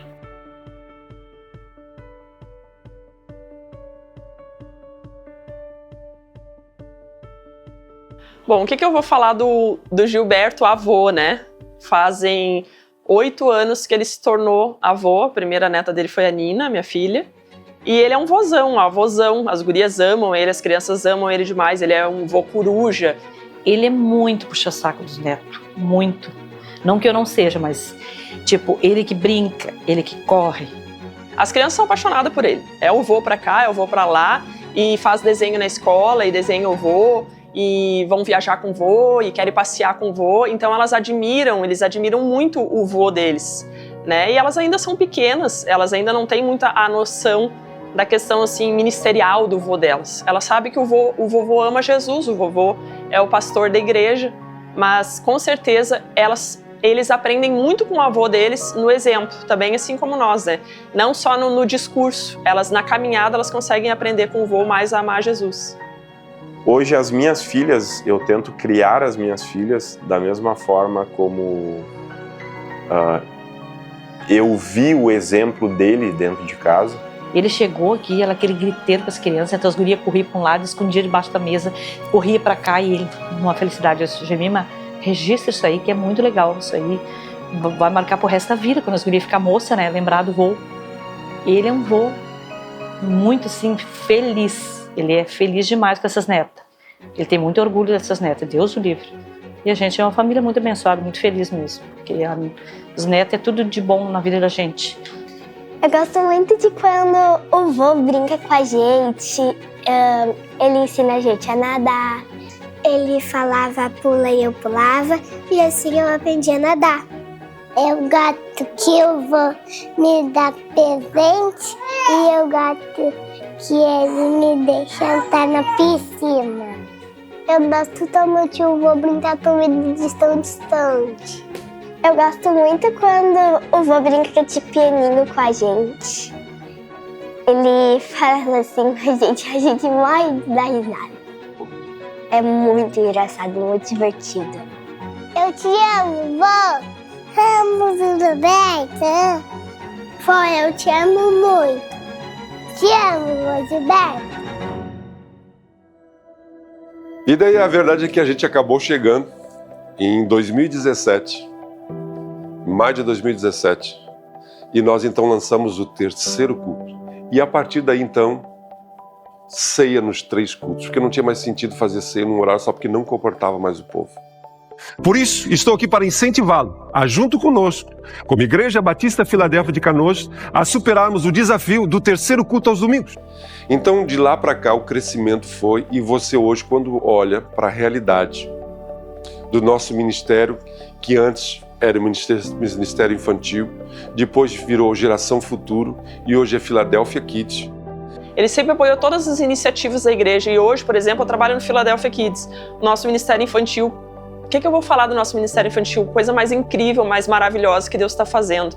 E o pastor, ele sempre foi essa pessoa que foi na frente, mostrou o caminho e disse: vai, eu abençoo vocês. Vai, o céu é o limite. Sempre é essa frase, o céu é o limite, minha filha.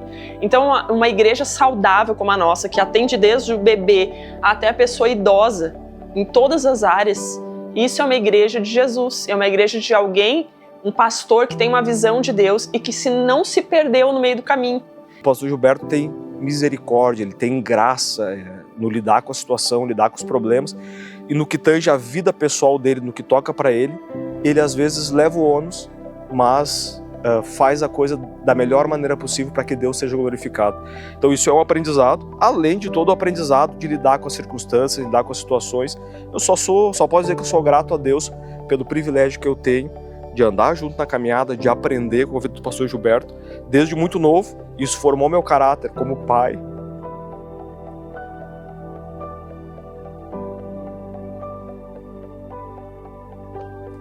Como esposo.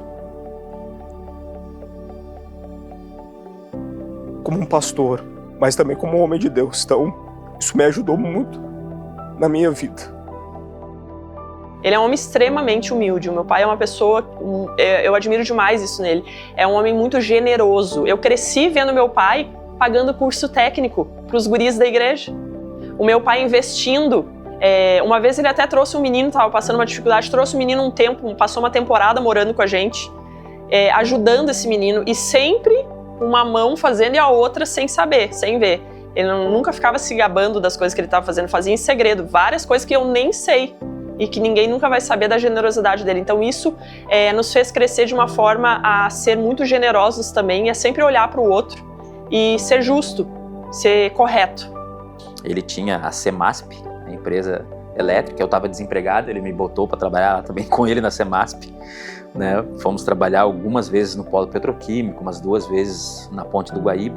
Então me ajudou não só na questão espiritual, mas também na questão de sustento da minha família, o início de caminhada, essas coisas todas assim, ele me auxiliou. Eu recém tinha sido formado no Senai em eletricista e ele me contratou para trabalhar na empresa dele lá. Uma coisa também que me marcou bastante e que eu acho isso lindo dele, ele nunca pensou em dinheiro. Dinheiro para ele não era o que motivava a vida dele, né? Se ele tinha que tirar do bolso dele mesmo, ele tirava, e ele sempre tirou, né? Do bolso dele pela igreja, né? Pela igreja, pelas pessoas. E uma das coisas que eu me lembro é que a igreja precisava de 30 mil reais para dar de entrada nos terrenos, e ele deu o carro dele E ele ficou a pé. Eu me lembro que ele ficou, acho que uns 3 meses a pé. E olhando assim para essa questão pessoal, né, assim, algumas coisas que são curiosas de perceber, assim, né, situações, talvez, por exemplo, onde a gente teve uma questão de um acidente de carro, que o pastor acudiu a Patrícia lá uma vez, onde a gente teve, por exemplo, uma época que roubaram o nosso carro, que o pastor literalmente comprou um carro para nós, e disse, vocês não podem ficar sem carro, não sei o quê, e depois a gente acerta. Situações onde a gente teve essa questão familiar envolvida, né, da questão de perdas. A oportunidade que a gente teve junto de estar em Israel em 2015, junto com o grupo, foi maravilhoso também de poder participar junto desses momentos, né, de construção. Agora, recentemente, a gente teve também nos Estados Unidos junto, né, como família ali, andando juntos. Então, tem sido uma parceria e uma dinâmica muito bacana e que, infelizmente, nem todas as igrejas conseguem desenvolver essa sinergia, essa empatia que existe entre equipes.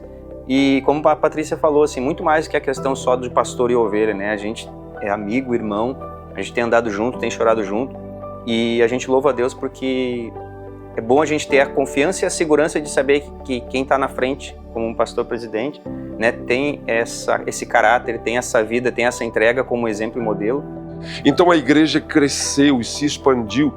Então hoje estamos vivendo uma realidade com a igreja online. Através, hoje em dia, da parte do YouTube, da parte de redes sociais, a gente também tem podido estar presente em lugares que talvez a gente nunca colocou o pé, né? E a gente começa a perceber toda essa ênfase. Logo depois da pandemia, a gente foi meio que impulsionado a isso, meio que na marra, né? A gente já tinha um trabalho, um projeto prévio, mas isso também foi muito potencializado. Mas a pandemia nos trouxe em 2020 uma realidade que nós fomos jogados, literalmente por Deus, nesse mundo online. E realmente isso nos levou a investirmos mais intencionalmente. Coloca lá, Ezequiel, faz aí a volta para nós. Aí tem um pouco da turma, gente. Você vai ver. Aí, que está lá nos bastidores. O Rafael, o Renan, eles estão lá. O Felipe e tantos outros. Você vê aí o espaço que era feito as lives ali à direita. Depois você vai ver à esquerda ali o espaço do Geração Futuro. Então nós, como equipe pastoral, queremos dizer a vocês muito obrigado. Porque chegou a hora que fechou tudo. Fechou tudo. Não tínhamos reuniões, tínhamos que pensar para ver. Já havia um decreto que proibia as reuniões, apesar de algumas igrejas ainda ter alguns modelos, porque eram menores, pela proporção da igreja ser grande, a gente tinha dificuldade de conseguir criar alguma estratégia que pudesse trazer as pessoas de verdade. Então, a grande questão inicial foi como manter as famílias da igreja na medida que não tiver entradas. Então, isso foi um desafio muito grande. A gente orou a Deus, a gente repensou muitas coisas de estratégias da igreja em relação a formatos, a questões de custos, enfim, a gente enxugou tudo que a gente pôde para garantir que as reservas que a gente já tinha criado, porque isso é uma outra questão importante, né? Sempre houve uma administração muito clara e muito consciente a respeito de ter reservas e tudo mais ao longo do tempo. E a pandemia se demonstrou aí que a gente conseguiu rodar um bom tempo da pandemia com essas reservas e Deus depois acrescentou aquilo que precisava mais. Mas essa foi uma preocupação inicial. Depois de sanado um pouco em relação a esses enxugamentos que foram feitos pelo pastor Gilberto. A liderança entendeu que nós poderíamos ter fazer alguma coisa a mais para a vida da igreja. E começamos. E aí, como vocês sabem, começou live, começou essas reuniões. E eu lembro um dia, nessa reunião que nós fizemos, que tivemos que enxugar muitas coisas.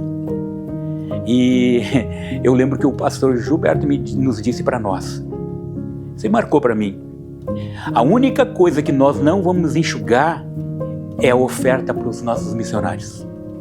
Aquilo ali eu vi, uma pessoa, eu entendi que o Gilberto, como eu sempre vi, uma pessoa comprometida com outras pessoas.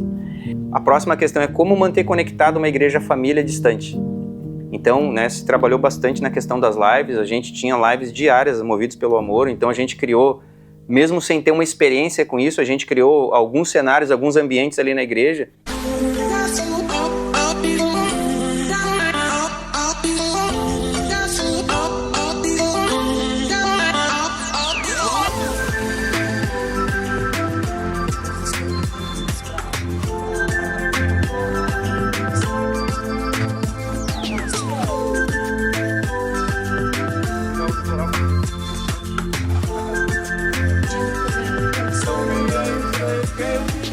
Eu queria perguntar para os guri que estão aqui nos bastidores, quem não tinha ouvido essa música ainda? Então vocês são surdos, porque eu acabei de cantar, né, tia? Vai louvar Jesus? Eu fico muito triste disso. Deus temos percebido que um incêndio que destruiu a nossa secretaria coletiva de vivemos em casa.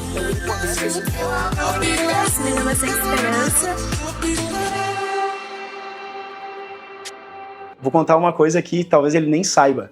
A gente teve a pandemia e segunda-feira era sempre a live do pastor Gilberto e ele falava então recapitulava aquilo que foi falado na palavra de domingo. Então chegava aqui, a gente montava a live e chegava ele. E a ideia era a seguinte, as pessoas tinham que fazer perguntas, enviar perguntas para nós aqui na igreja e na live ele respondia aquelas perguntas relacionadas à palavra. E em algumas segundas-feiras as pessoas não mandavam perguntas. E o que acontecia? Eu e Ezequiel, a gente, vamos fazer tal pergunta. Não, vamos perguntar isso. E a gente achava engraçado porque antes de começar a live ele lia as perguntas. E ele lia as perguntas e nós montando assim perto dele. Pelo amor de Deus, quem é que fez essa pergunta aqui? Mas não entenderam nada. E eu e o Ezequiel só se olhava e fazia assim, deu boa essa pergunta. Então uma coisa engraçada que ele nem imagina e está sabendo agora. Inclusive o online ainda continua, né? Permaneceu, muitos GCs são online, pessoas de outros estados participam dos grupos de crescimento hoje, graças ao online que a gente descobriu na pandemia, né? Então, se a gente for ver, só veio a agregar, né? Na nossa vida como igreja. Então hoje você vê a abrangência da nossa igreja online, as centenas de visualizações, quase 50 mil inscritos no nosso canal. E o mais interessante é que nós multiplicamos os nossos canais. Então hoje nós não temos mais só o canal da igreja, nós temos o canal do LAF, que hoje tem uma quantidade assustadora de inscritos, o próprio Philadelphia Kids, o próprio Inconformados Jovens, o Inconformados Teens. Então a gente vê que a abrangência da igreja no universo online está se materializando aquilo que Deus tinha nos prometido. A gente teve o desafio do incêndio da secretaria no meio da pandemia. A gente, 5 da manhã lá teve uma notícia que passou um irmão lá na frente e viu a fumaça. A gente teve aí destruído toda aquela parte da frente da igreja, documentos históricos que a gente tinha e tudo mais. Vocês já devem ter sido informados da realidade que vivenciamos nessa madrugada. Vamos estar falando mais a respeito disso, de um incêndio que destruiu a nossa sala ali da secretaria, da tesouraria e uma parte da comunicação. E contamos com as orações de vocês. Nós nesse momento ficamos tristes, mas sabendo que o nosso Deus está no controle. Aquilo que ouvimos ainda ontem, a boa mão de Deus está sobre nós. Nosso Deus é o Deus que continua conduzindo a história. E a gente fica pensando assim, poxa, já não chega a pandemia, mais isso. Mas até nessas coisas a gente vê assim, a gente ajudou a tirar um pouco do entulho e tal, e a gente viu alguns irmãos ajudando lá. Mas mesmo diante de uma situação dessa, diante de um escombro, diante de tudo queimado, diante de coisas que se perdeu, a gente percebeu os irmãos lá literalmente colocando a mão na massa com uma alegria de poder dizer assim, isso também não vai nos parar.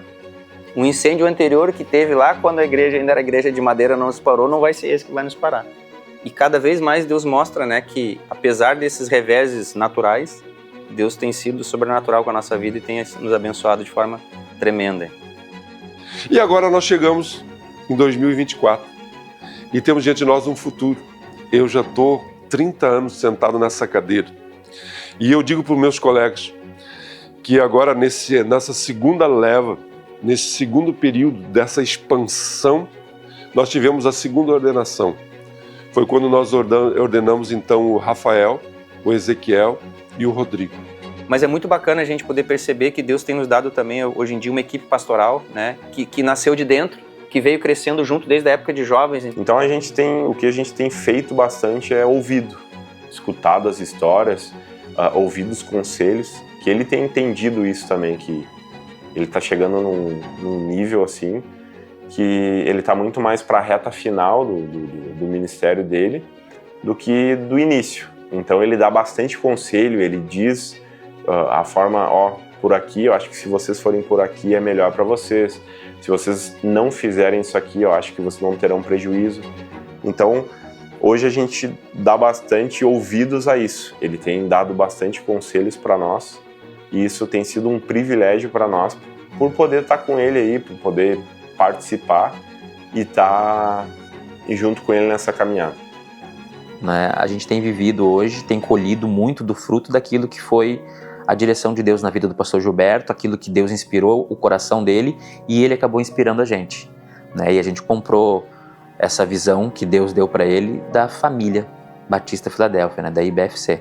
Então hoje a gente é resultado de um homem que acreditou na visão que Deus deu para ele e não só acreditou, como deu a sua vida, deu a sua família, deu o seu tempo, como também acreditou em outras pessoas e passou adiante essa visão. E tem passado até hoje, né? E a gente assimilou essa visão e como ele fez conosco, nós temos feito, passado adiante também essa visão. Então o pastor Gilberto é um homem assim que nós podemos considerar um homem fora da curva, né? Em todos os aspectos. Deus, dentro desse projeto que Deus, desse sonho que Deus nos deu, de ser uma igreja família, feliz e amiga que segue a Jesus, um lugar de cura, de restauração, de acolhimento, nós temos caminhado nesses últimos anos celebrando a restauração, onde pessoas têm sido restauradas. Isso tem alcançado centenas de pessoas.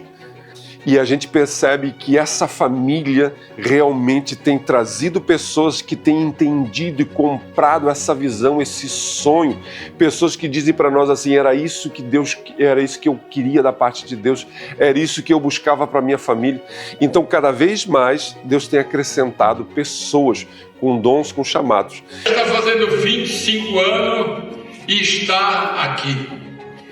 E amanhã ou depois estará fazendo 30, 35, 40, 50, lá sei eu, até que Deus venha. E ela precisa crescer. A igreja precisa crescer. Existem coisas que eu não vou contar, vai ser contada aqui quando eu partir, né? Particularidades, coisinhas que a gente passou. Mas tudo engrandece o nome do Senhor. Louvado seja o nome do Senhor. Então acreditamos que o futuro que nos aguarda é um futuro grande e abençoado em nome de Jesus.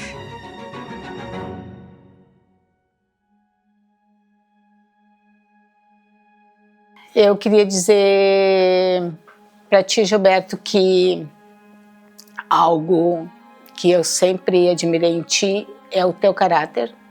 Poder falar para vocês que tenho orgulho do meu irmão e simplesmente dizer, eu te amo, meu irmão, e pode contar comigo, sempre.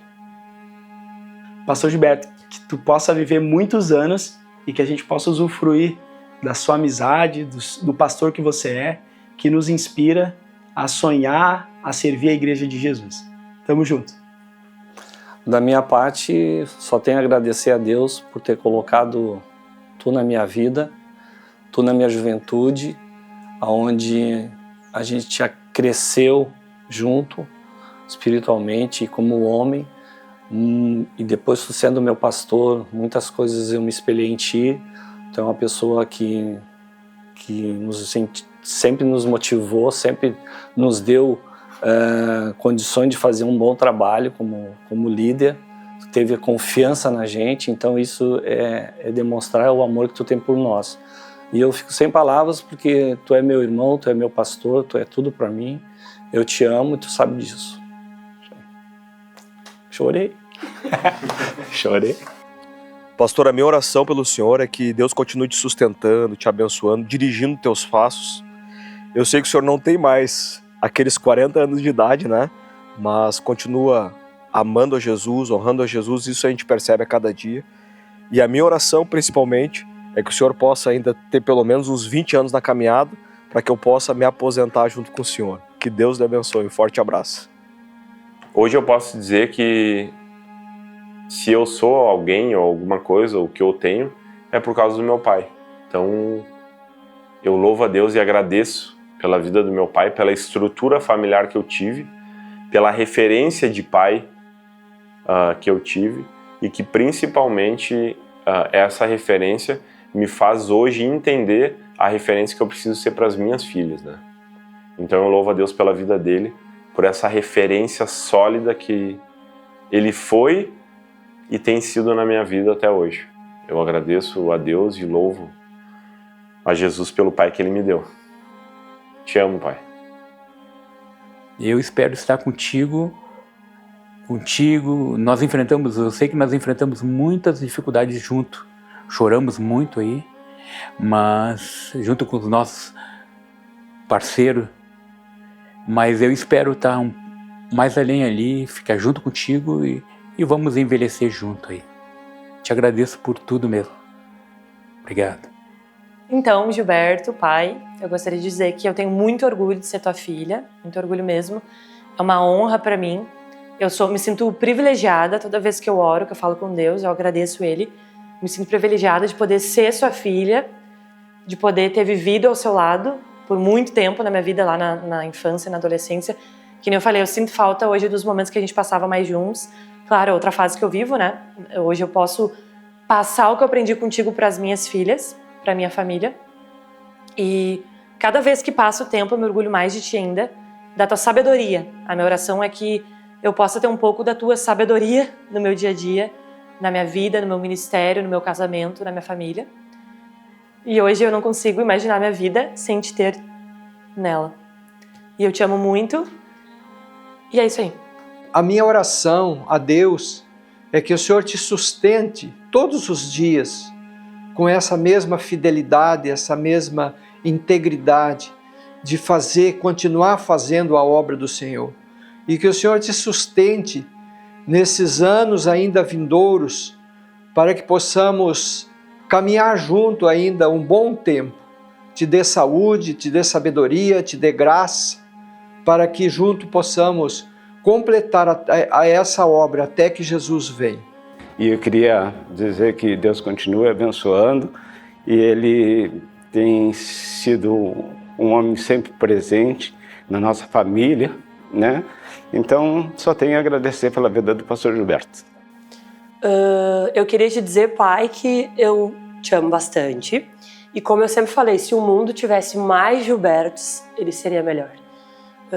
O senhor é meu exemplo em tudo, em homem, em pai, em pastor. Eu tenho muito privilégio de te ter todos os dias do meu lado, de ter as tuas orações, de aprender contigo, de ver o teu bom coração, tua sabedoria. Então, a minha oração é que Deus me permita viver muitos e muitos anos ainda ao teu lado, aprendendo bastante.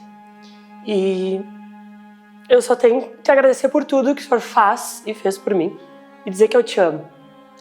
Bom, o recado que eu tinha para dar para o pastor Gilberto é que, acho que eu falei uma vez isso para ele no gabinete, vou tentar usar as mesmas palavras para não parecer estranho. Eu disse, eu não quero imputar nenhuma responsabilidade em ti, pastor, né, ao te dizer isso. Nenhum tipo de responsabilidade no sentido de algum peso emocional, algum tipo de peso nesse sentido. Mas, né, como eu cheguei aqui com 18 anos, eu tinha a vida quebrada, não tive a presença de um pai, uma figura masculina, né, eu sempre tive ele como um pai, como alguém assim que era de muita admiração e respeito. Acho que é isso, sem, como eu disse, sem tentar imputar nada em cima, né, projetar nada em cima dele, mas o sentimento há, é isso. E para mim não tem palavras, pai, eu te amo muito, e é uma honra para mim ser tua filha, ser tua ovelha, e eu te admiro demais. E nada de querer se aposentar daqui a 5 anos, nada disso. Ó, ficar mais uns 15 aí trabalhando, tá? Daí depois a gente conversa. Beijo, te amo. Meu irmão, eu te amo e agradeço a Deus pela tua vida, né, por um dia a gente ter se conhecido e fazer parte dessa obra, né. Eu agradeço a Deus muito pela tua vida e sempre, né, sempre vou estar orando por ti, pela tua esposa, sempre tenho orado, pelos teus filhos, pelas tuas noras, teus genros, teus netos, sempre. porque vocês fazem parte, né, da minha vida, do meu ministério. Eu agradeço a Deus por tudo, né, que vocês são na minha vida. E tu, Gilberto, principalmente, tá? Obrigado a Deus, né, pela tua vida e siga em frente, filho. O Senhor é contigo, né? Já tem confirmado tudo isso. Obrigado, né, por você ser esse pastorzão, paizão de todos, né? Deus abençoe sempre, né, teu ministério e a tua família. Amém? Te amo, meu mano. Te amo, meu filho. Te agradeço a Deus pelo que eles têm feito na minha família, no meu filho querido. Em nome de Jesus, eu te abençoo. Amém. Queria dizer que a gente ama o pastor Gilberto, ele sabe o quanto, né? A gente não consegue estar tão próximo porque o tamanho que está a igreja, né? Mas que a gente ama ele mesmo, a gente ama fazer parte da Filadélfia, né? E de fazer parte da história, de fazer parte de tudo que ele conquistou junto, não só como pastor, como família que ele conseguiu, que ele adquiriu, né? Então a gente quer dizer que ele continue assim, que Deus certamente, Deus vai cada vez fazer mais bênçãos, vai usar mais a vida dele, porque ele é uma pessoa muito especial. Quero dizer, então, para ti, meu bem, que é muito bom fazer parte desse ministério que tu serve a Jesus há anos, e quero te dizer que eu quero estar sempre do teu lado. E eu te amo. Porque realmente ele tem sido um pastor dedicado, muito amoroso, muito querido. E eu, como pai, para falar dele, sou tanto suspeito, né? Mas quero dizer para vocês nesse momento que hoje vocês não estão entrevistando simplesmente o pai do pastor Gilberto. Vocês estão entrevistando uma ovelha dele. Ele é meu pastor. E eu digo isso com muita alegria, com muita satisfação. Não sei se você é uma ovelha na altura, como ele gostaria que eu fosse, mas estou fazendo força para ser essa ovelha dele, né? E que você ainda tenha muitos anos pela frente para alegrar o coração dos pais e também das suas ovelhas, e para desenvolver o seu ministério, que eu sei que será sempre muito bem abençoado.